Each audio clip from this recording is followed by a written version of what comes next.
All right, so let's take a look at some chords and analyze some chromatically altered harmonies. This was a sheet that I gave out in class, but you don't need to have that sheet. We'll just look at it right here. Let me see if I can zoom this in. Oh yeah, look at that. It's perfect. It just makes my hand really giant. Okay. Let me get this focused. Okay. So let's pick a few of these. Let's work backwards from the end right here. So let's look at this one right here. So why don't you take a second? Well, I'll walk you through this first one, okay? And I'll have a piece of staff paper here so we can kind of work through this together.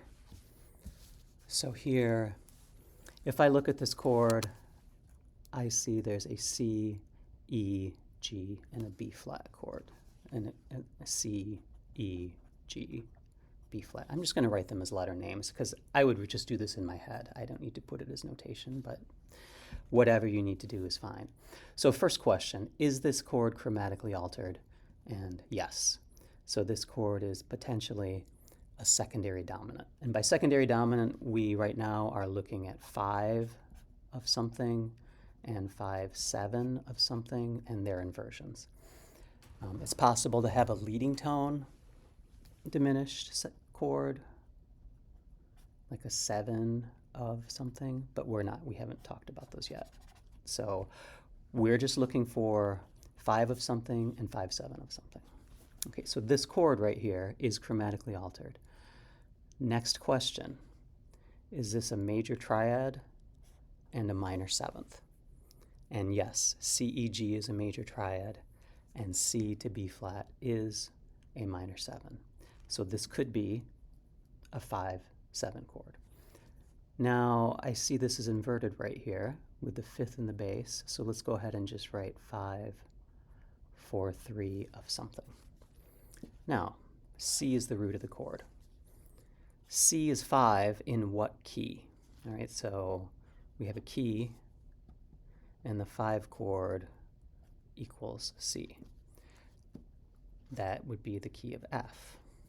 And in the key of B flat, F is the 5 chord. So this chord is 5/4/3 of 5. Okay. So let's take a look. Let's do these 4 right here, 11 through 14. Okay. Feel free to stop and work on one at a time and come back. I'm just going to go through them all straight through right now without stopping. Do it however you want. Do one at a time or do all 4 at once. Okay, but let's go through these. Okay, so right here we have F major, B flat is the key signature. This has a chromatic alteration. Okay, I'm just going to write it here. I don't need staff paper for this. So let's look at what we got. We've got G, we've got B flat, we've got D flat, and we've got F. Okay, so right away I can see that this is not a major triad. This is a diminished triad right here. Okay, so this chord, we're just going to say X, because this is not a 5/7 of something. Because the formula is a 5 chord equals a major triad, and a 5/7 is a major triad plus a minor 7. This is a diminished triad, so it cannot be 5 of something or 5/7 of something. Okay, this chord has a couple possibilities. This could be, it's not something that works in the key of F. It would be a complicated thing. So we'll just disregard that for the moment. Okay, let's look at this next one. So we're E minor. I see an F natural in there. So this chord is G, B, D, and F. So we're good so far. Chromatically altered. This is a major triad. This is a minor 7th. All right, I see the 5th is in the bass, so this could be 5/4/3 of something. Okay, so G is the root of the chord. G is 5 in the key of C. C is 6 in the key of E, so this is 5/4/3 of 6. And remember, the 6th chord in a minor key is major. All right, let's take a look at this one. Yes, it's chromatically altered. We're in the key of A major. The notes I see here are G sharp, B sharp, and D sharp.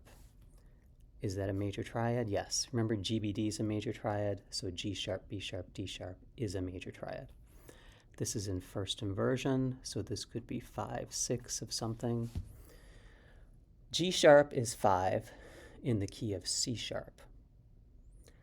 In the key of A, C sharp is 3, so this is a chord is a 5, 6 of 3. Okay, and let's look lastly at number 14. I don't know why all these chords are GBDF chords, but maybe we'll do another one as well. So let's take a look at this. Right here, sorry, this is chromatically altered. This is G, B, D, F.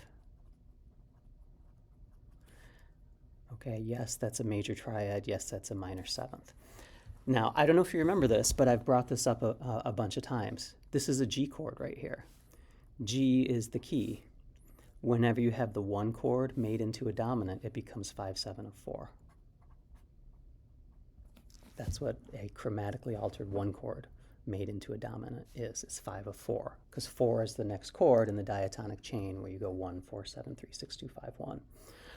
If you don't want to remember that, or if you don't remember that, of course, you can think, yes, this is a major triad with a minor seventh. G is 5 in the key of C. In the key of G minor, C is the 4 chord, and you can get the answer. Okay, we're going through these kind of quickly, and these chords were similar, so let's actually look at the first 2 on this page as well. So let's look at the first one, okay? If you look at that chord, if we stack this up in thirds, we get F sharp, A flat, and C. This is not a major triad. In fact, this is not any kind of triad that we're used to, so this is not a secondary dominant. This is one of those chords we talked about the other day where the interval from A flat up to F sharp is an augmented sixth. This one is the Italian augmented sixth, and we'll learn about that in the future. But this one, the answer is just it's not a 5 of something. And let's look at this one right here. Oh, this is a good chance to practice something I just talked about. I see chromatic alterations here. This is A flat, C, E flat, and G flat. Okay, there's a major triad, there's a minor seventh. So this can be 5, 4, 2 of something. Now think about it. A flat is the key. This is an A flat chord. We don't even have to calculate what A flat is 5 in. We know this is 5, 4, 2 of 4. Okay, but we can say A flat is 5 in the key of D flat is 4 in the key of A flat, and we have the answer. All right, so there you go. There's great opportunities to practice this on Artusi website.